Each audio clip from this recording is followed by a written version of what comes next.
আবু সাইদের হত্যার ঘটনায় পুলিশের যত বড় কর্মকর্তাই জড়িত থাকুক না কেন শাস্তির আওতায় আনা হবে।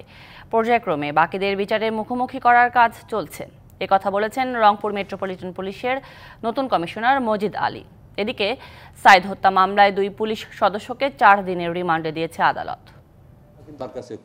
সোমবার রংপুর মেট্রোপলিটনের চতুর্থ কমিশনার হিসেবে যোগ দেন মজিদ আলী।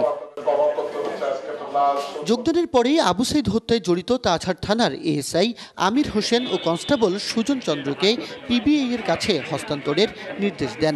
পিবিআই তাদের গ্রেপ্তার দেখিয়ে আদালতে তোলে। 5 দিনের রিমান্ড চাইলে আদালত 4 দিনের রিমান্ড মঞ্জুর করে। এই মামলা তদন্তকারী কর্মকর্তা 5 দিনের রিমান্ড চেয়েছিলেন এবং বিজ্ঞ আদালত তাদের এই যে হত্যাকাণ্ডে জড়িত থাকার সপক্ষে সরাসরি ভিডিও দেখেছেন, তাদের বক্তব্য শ্রবণ করেছেন, করে বিজ্ঞ আদালত 4 দিনের রিমান্ড দিয়েছেন।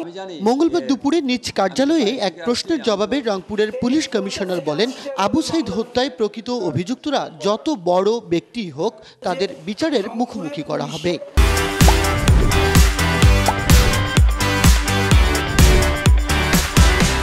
হত্যার সঙ্গে যেই জড়িত হোক, যত বড় ব্যক্তি থাকুক না কেন, তাকে আইনের আওতায় আনা হবে।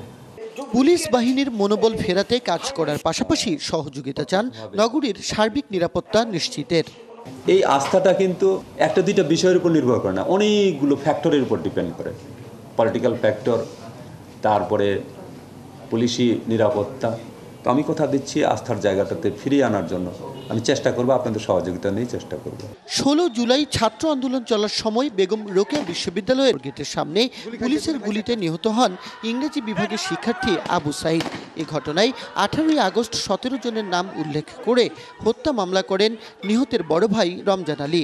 ওই মামলায় সাবেক আইজিপি ছাড়াও সাবেক কমিশনার মনিরুজ্জামান সহ রংপুরের 9 পুলিশ কর্মকর্তাকে আসামি করা হয়। Majed Masud, DBC news, Rangpur.